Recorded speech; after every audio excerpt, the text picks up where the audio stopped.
Hello! Throughout the course of our life, we are constantly inspired by people. We find ourselves with many role models as we age and grow, and we also inspire other people as we become wiser. I personally have many role models, each unique in their very own ways, but the person that I'm going to be speaking to you about today has a very similar passion as my own. Her name is Isabella Bird. This woman was adventurous and always lived on the edge. She helped others, and she also knew when she needed to do things for herself. Isabella Bird, the daughter of Dora Lawson and Edward Bird, was born on October 15, 1831. She suffered from a tumor in 1850, and after overcoming her illness, she began exploring the United States. This sparked up an idea. She decided to start writing books about her travels and adventures as she explored the world for herself.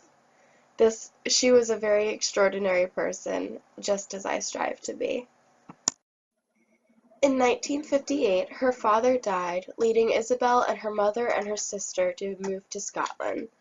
She still continued to travel once this happened, but she only went on short trips. Later, in 1872, she traveled to Australia.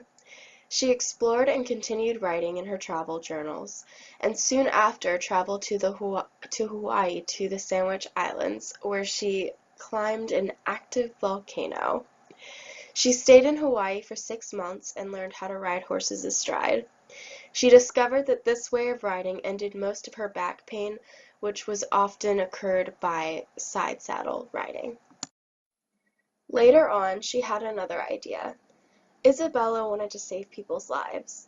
She wanted to heal the sick and put them right back onto their feet, so she decided to study medicine and do missions trips. After practicing medicine, she went to India as her first missions trip. She later on ended up being featured in multiple documents and journals. She was also the very first woman to be elected as a Fellow of the Royal Geographical Society. Isabella traveled to Korea, and while she was there, she was captured by a crowd while she was sailing down a river in her boat. She became a hostage and was named the Foreign Devil. She was thrown into a building and they caught it on fire, but she still managed to escape because of the help of some soldiers. Her last journey was to China, and shortly after she came home, she died. This was in 1904.